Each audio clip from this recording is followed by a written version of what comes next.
Vamos a darle chance a las hermanas. A ver, ¿alguna hermana valiente?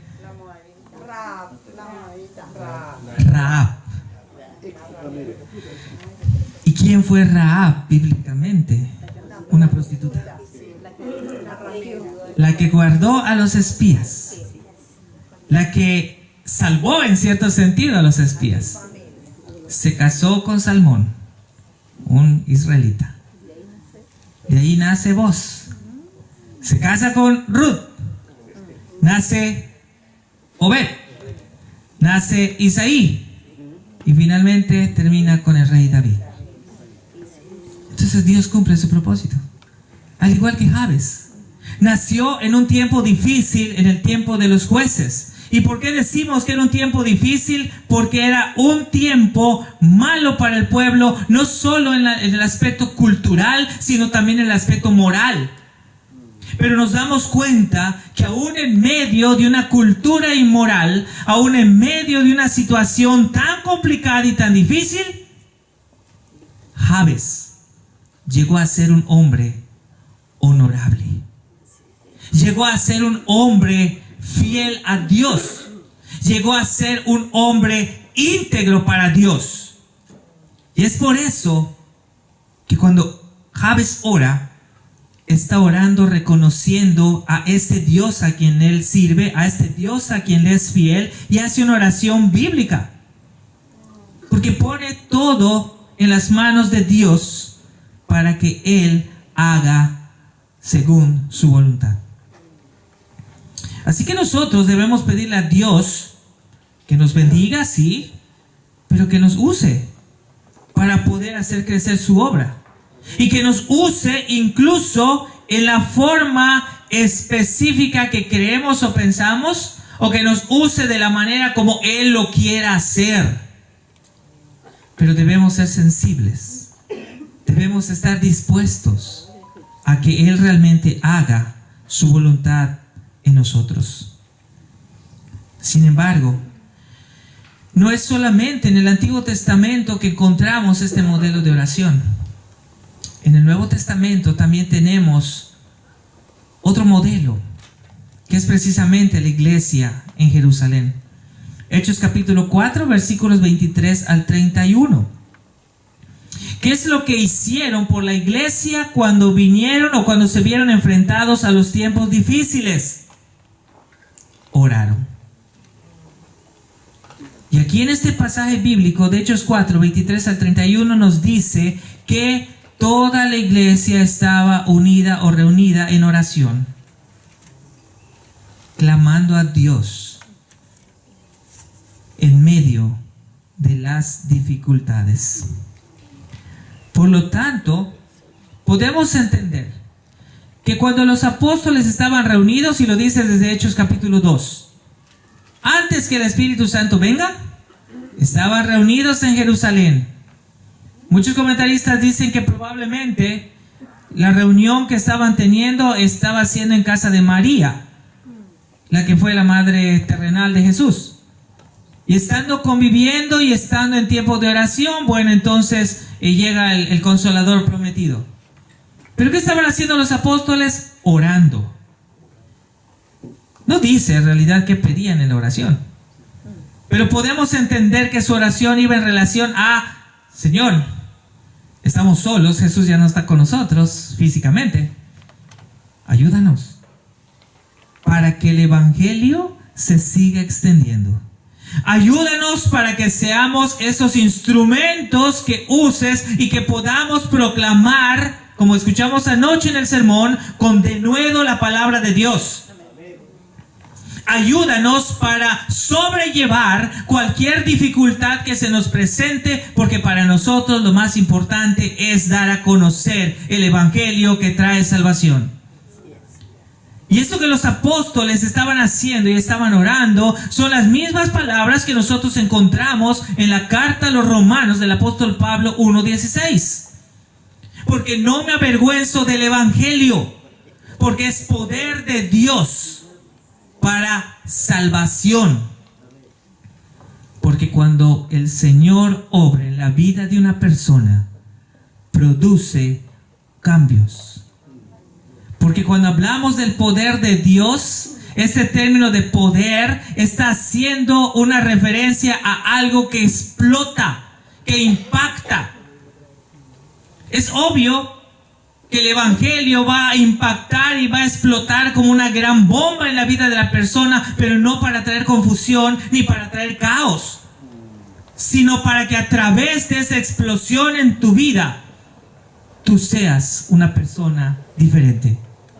Tú seas una nueva criatura. Pero los apóstoles estaban aquí y hay un escritor, James Boyce, que dice la conexión que existe entre la predicación de la palabra y la oración misma. Él dice, la oración es nuestra conversación con Dios. Hablamos con Dios. Y la escritura es la conversación de Dios para con nosotros. Nosotros oramos, pero Dios también nos habla. Pero muchas personas quieren escuchar una voz directa física. Es que hasta que no escuche la voz de Dios en mi oído, no voy a entender. Y me asombra cuando a veces hay personas que se acercan o que a veces comparten algo en la iglesia y dicen, es que anoche escuché la voz de Dios que me dijo. Wow, ¿y cómo sabes que es la voz de Dios? ¿Acaso alguien ha escuchado la voz de Dios? Bueno, si fueras Moisés te lo creo a lo mejor. Si fueras Adán, pues posible, ¿no? Porque ellos sí conversaban directamente con Dios. O ya de perdido Samuel. Porque le dijeron, ¿no? Cuando escuches otra vez que te llaman, tú solamente dile, habla Señor que tu siervo oye. Bueno, sí pudiste escuchar la voz. Pero los demás no. Entonces, si ni siquiera los otros personajes bíblicos conocían o sabían directamente cuál es la voz de Dios, ¿cómo usted sabe que sí es la voz de Dios? ¿Acaso ha escuchado alguna vez la voz de Dios? No. No estemos esperando que escuchemos algo directamente así como conversamos nosotros para saber que es Dios que nos está hablando. ¿Quieres saber qué es lo que Dios le está diciendo? Abra su Biblia y léala. Abra su Biblia y escudriñela. Esa es la voz de Dios. Y esa es la forma de cómo Dios se comunica con nosotros. Y es la forma de cómo nosotros podemos comprobar lo que Dios quiere que nosotros hagamos. Por eso, no podemos hacer una separación entre nuestra oración y la escritura.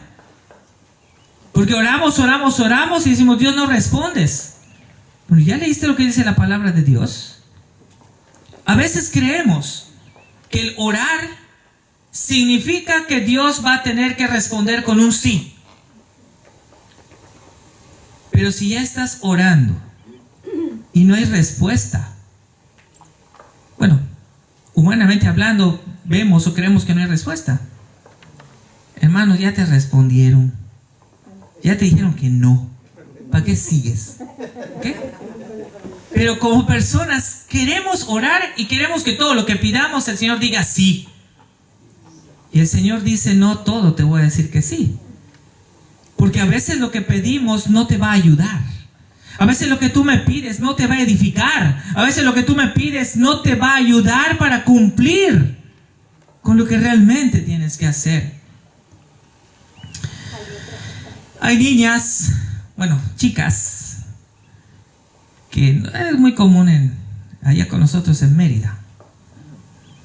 Pastor, estoy orando para que el Señor me muestre al muchacho con que voy a pasar feliz el resto de mi vida. Bueno, sé, todas las chicas quieren ser felices con su esposo.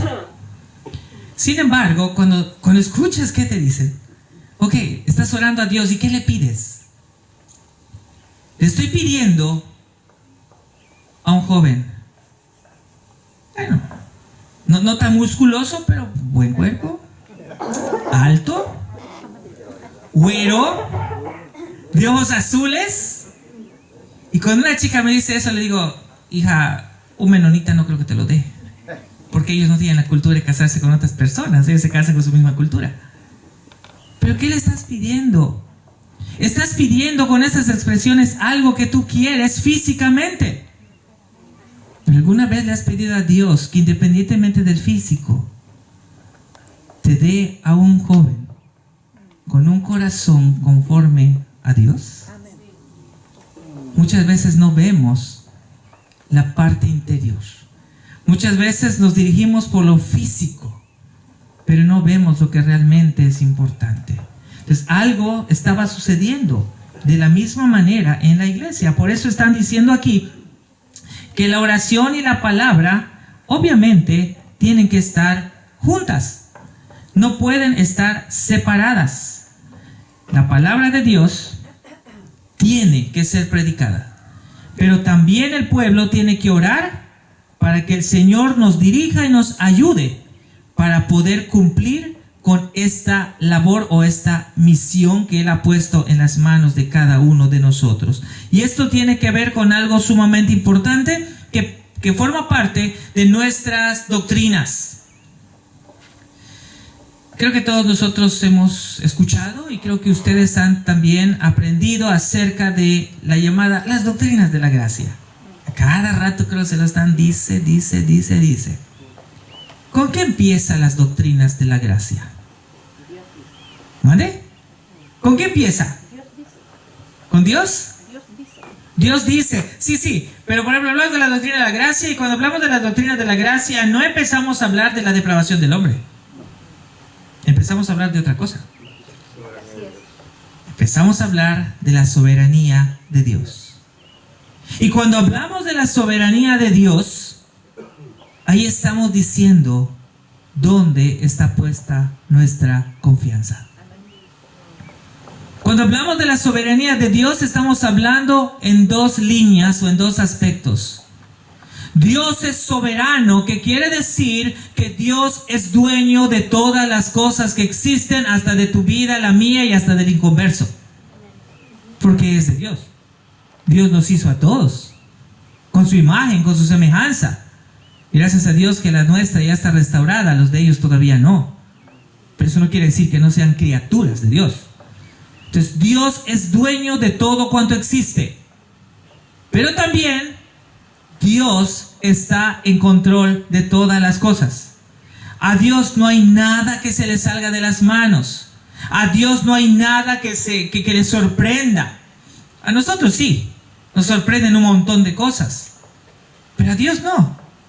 Dios ya conoce, Dios ya sabe, Dios ha determinado todo lo que va a pasar en el mundo. Ahora nosotros aquí, por ejemplo, con ustedes, estamos sufriendo un poco, en cierto sentido, porque vemos una estela de humo. Y compramos, ¿qué es eso? Son los incendios. ¿Qué ocasiona un incendio? No sé. Bueno, los medios te pueden decir muchas cosas. Y siempre va a haber un culpable. ¿Okay? Es que a algún chistoso se le ocurrió y prendió fuego, o alguien tiró una colilla de cigarro aún en lugares secos que sabe que se va a prender, independientemente como sea. Dios ya sabía que este tiempo va a haber un incendio. Ya lo conoce, ya lo sabe. Está determinado. Dios está en control de las cosas. Y si hay un incendio, ¿por qué no ha llegado hasta nosotros? ¿Por qué no nos ha quemado aquí en el campamento? Porque Dios está en control de todas las cosas. Esto no quiere decir que no oremos. Esto no quiere decir que no sigamos adelante. Pero también dentro de la soberanía de Dios podemos entender que Él cumple sus propósitos. Y la oración que nosotros debemos estar haciendo como iglesia es: Señor, cumple tu propósito en mí. Porque eso muestra no solamente el reconocimiento de su soberanía, sino también mi sumisión, mi sujeción a este Rey de reyes y Señor de señores. Dios responde las oraciones, por supuesto que las responde. Nunca va a dejar una oración sin contestar. Pero, repito, no siempre va a decir sí. En la mayoría de las veces va a decir no. Porque Él no nos va a dar lo que sabe que nos puede perjudicar. Hago paréntesis para compartirles algo.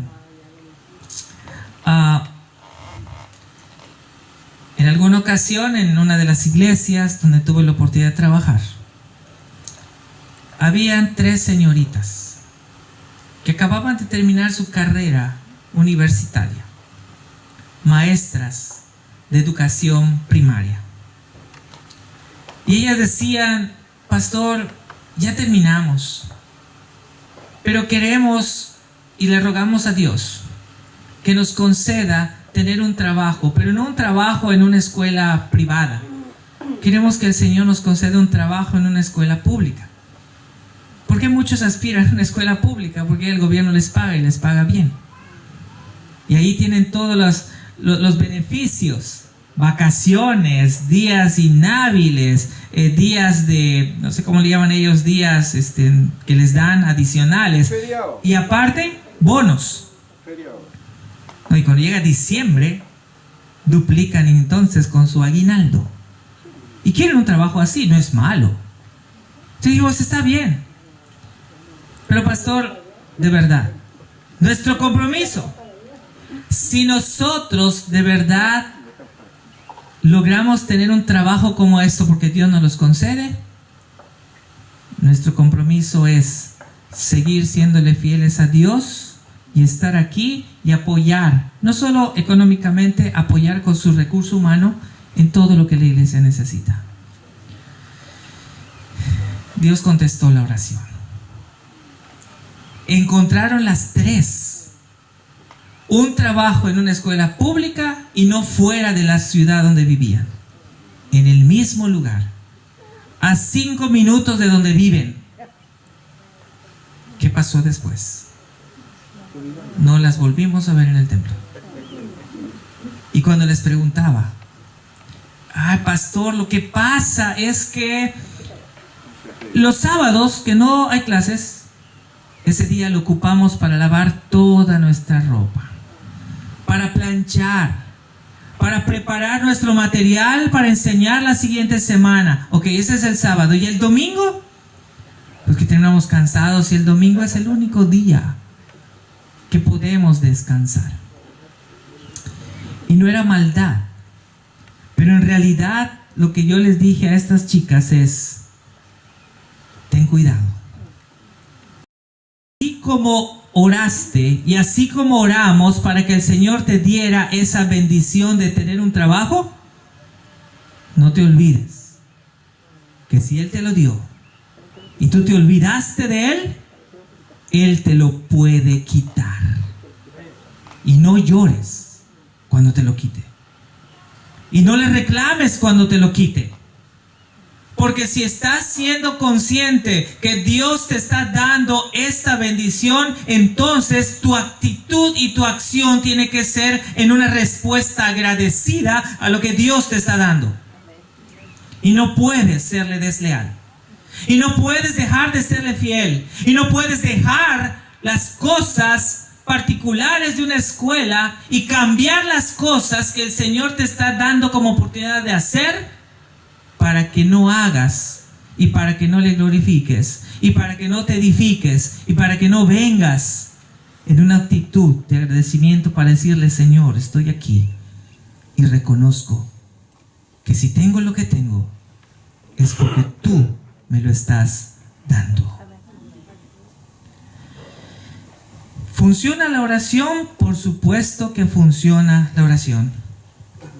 Por eso cuando los apóstoles tuvieron esta discrepancia y esta situación de que estaban desenfocados y estaban distraídos en otras cosas y no en las cosas particulares de las viudas, decidieron nombrar a hombres, decidieron nombrar a varones, y como dice Hechos 6:4, pero nosotros persistiremos en la oración y el ministerio de la palabra. Amados hermanos, un reto para ustedes. Hoy en día, o sea, ahora en este campamento, todos nosotros llegamos aquí para escuchar. Llegamos aquí quizá con el deseo de nuestros corazones de ver cómo el Señor nos puede ayudar, nos puede bendecir para que nuestras iglesias sean revitalizadas, para que nuestras iglesias aquí en Chile sean avivadas, para que pueda haber un despertar de la iglesia y podamos extender el reino de Dios sobre la tierra. Y oramos y le decimos: Señor, por favor, que haya un avivamiento en Chile. La pregunta es: ¿qué tan dispuestos están ustedes a cambiar? Porque Dios puede hacerlo. Pero ¿qué tan dispuesto está cada uno de nosotros a cambiar? ¿Qué tan dispuestos estamos a ponernos de rodillas, a orar y decirle: Señor, perdónanos porque quizá no hicimos lo que debimos hacer? Perdónanos porque quizá nuestra forma humana de pensar es la que ha estado obstaculizando el crecimiento. Señor, perdónanos si estamos de rodillas. Cámbianos a nosotros y ayúdanos para que cambiemos nuestra sociedad, que cambiemos nuestro mundo, que seamos nosotros contracultura, porque el cristianismo es cultura misma. ¿Cuántos de verdad estamos dispuestos a reconocer lo que no hemos sido capaces de hacer? Y cuando hacemos esto duele, es verdad. El ser humano, por su propia naturaleza pecaminosa, no quiere reconocer que está mal. Pero creo, como alguien dijo en alguna ocasión, es de sabios reconocer que estás mal. Es importante que entendamos que no podemos nosotros tener una revitalización de nuestras iglesias si no estamos dispuestos al cambio, si no estamos dispuestos a cambiar, si no estamos dispuestos a romper moldes o paradigmas que durante mucho tiempo han obstaculizado el crecimiento de la iglesia. Yo sé que los cambios son difíciles. Con nosotros nos ha costado. En lo personal me ha costado que la iglesia local donde el Señor me ha puesto tenga una nueva visión. Me ha costado cambiar, porque nuestro pensamiento es: no se puede hacer el cambio porque no así lo hemos hecho. Hermanos, el que durante años lo hayamos hecho de una forma, no estamos diciendo que sea malo, pero los tiempos han cambiado. Los tiempos son diferentes. Las necesidades actuales son diferentes. Antes no escuchábamos.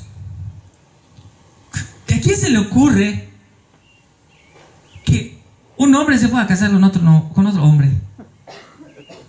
En tiempos atrás, y creo que las hermanas adultas, más adultos, ¿verdad?, podrían saber, si tú llegabas a tu casa y le decías a tu mamá o a tu papá que te gusta otro niño, te botaba los dientes a cachetadas, porque no era concebible. No es eso.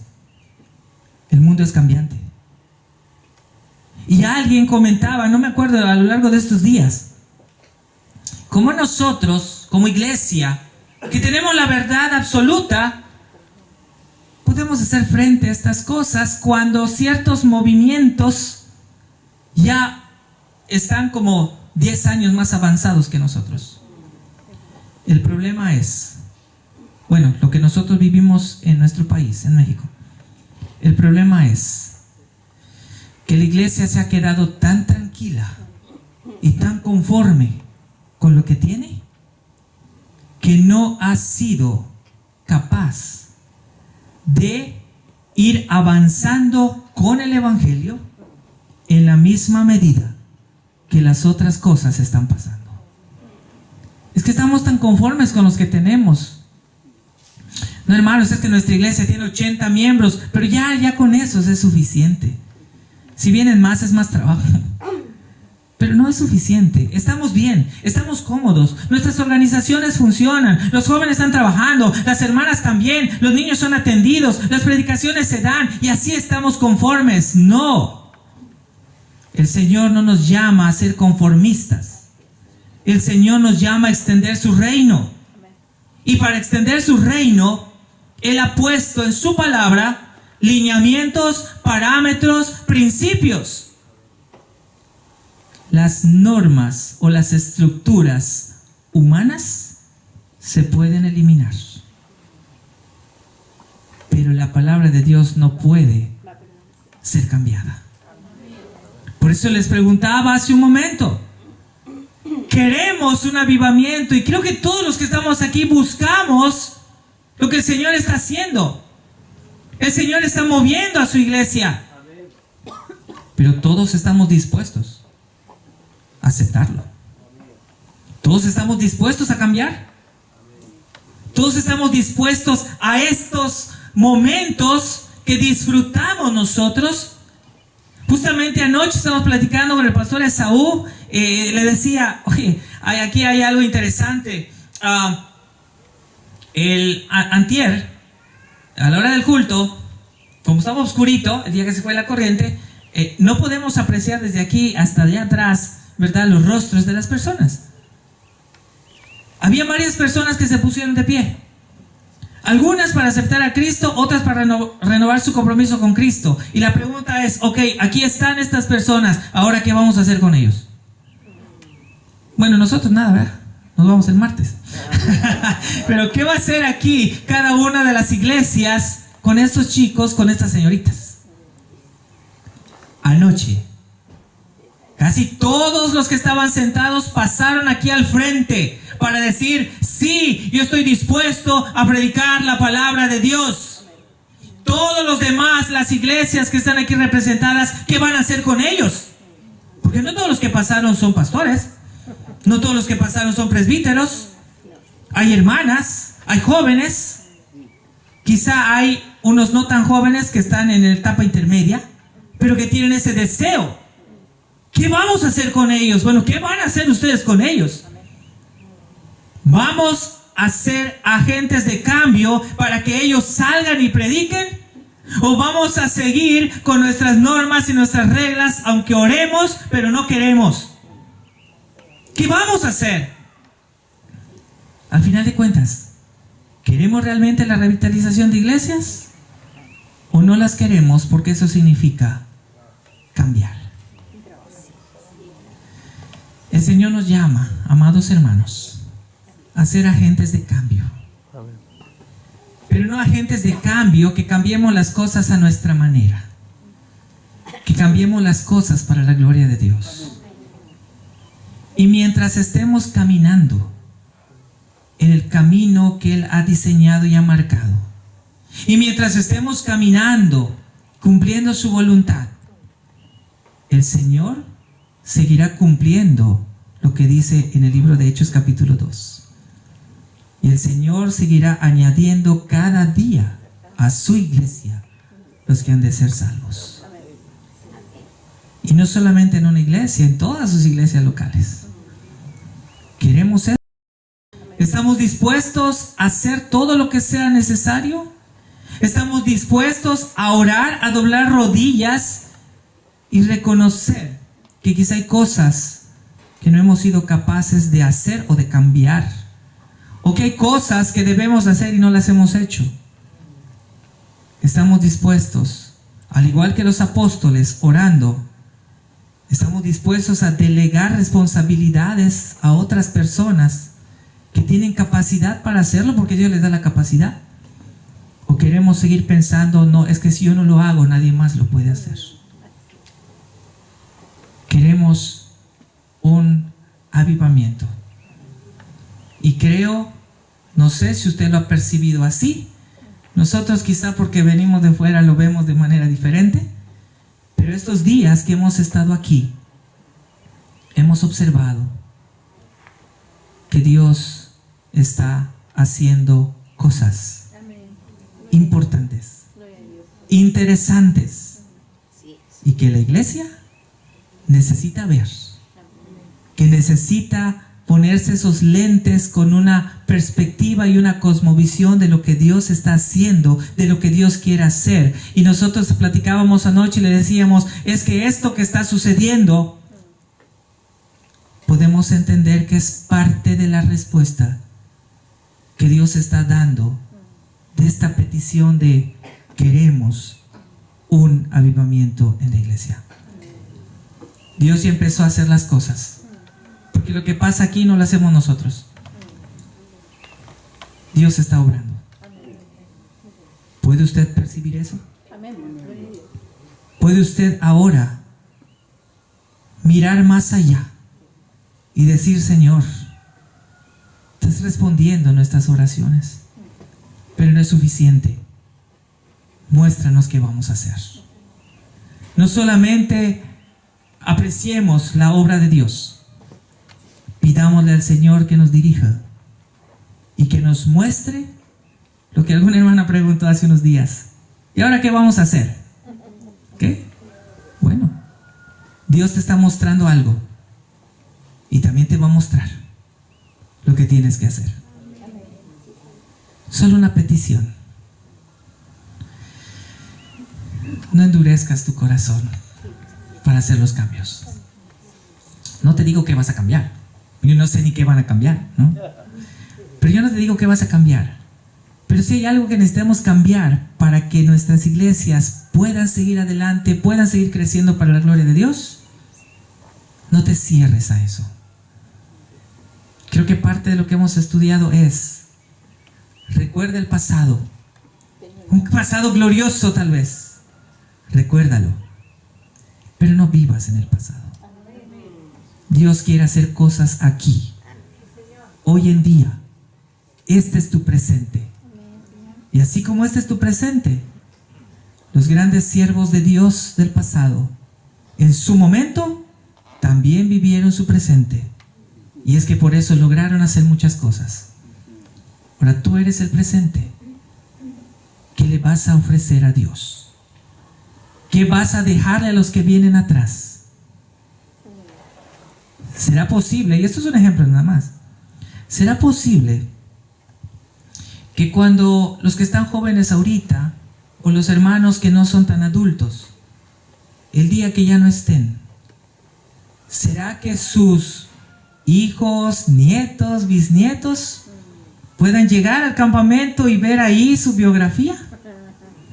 Recordando, este es mi abuelito, esta es mi abuelita, y ellos hicieron tal cosa. Y que no solamente sea algo agradable para ti y orgulloso para ti, sino que puedas mirar la obra de tus padres, de tus abuelos y decir, Señor, ayúdame. Yo quiero también trabajar con la misma pasión que ellos lo hicieron. Porque el trabajo que yo voy a hacer, no lo voy a hacer para que me aplaudan. Ellos ni siquiera saben que tienen pegado ahí sus fotos, ¿no? Porque creo que ya no están. No esperaban eso tampoco. Nosotros no esperamos reconocimiento humano, sino todo lo que hacemos, lo hagamos para la gloria de Dios. Vamos a orar y después si alguien tiene comentarios y preguntas, adelante. Padre bendito, te damos gracias en esta mañana por este tiempo que nos brindas para aprender, por estos tiempos que nos brindas, Señor, para empezar a reflexionar en todo lo que es necesario que hagamos. Si hay cosas que tenemos que cambiar, permite que puedan ser así. Si hay cosas que tenemos que redirigir, Señor, ayúdanos para hacerlo. Y las cosas que estamos haciendo y que no podemos cambiar porque en cierto sentido nos están funcionando, nos están bendiciendo, nos están edificando, permite que podamos mantenerlos también. Pero Padre, ayúdanos a todos para poder ser esos hijos tuyos, esos siervos tuyos, que sean los agentes de cambio, pero un cambio que glorifique y edifique tu nombre, pero también, Señor, que edifique la vida de aquellos que todavía no te conocen. Bendice a toda tu iglesia reunida en esta mañana. Oramos en el nombre de Cristo Jesús. Amén.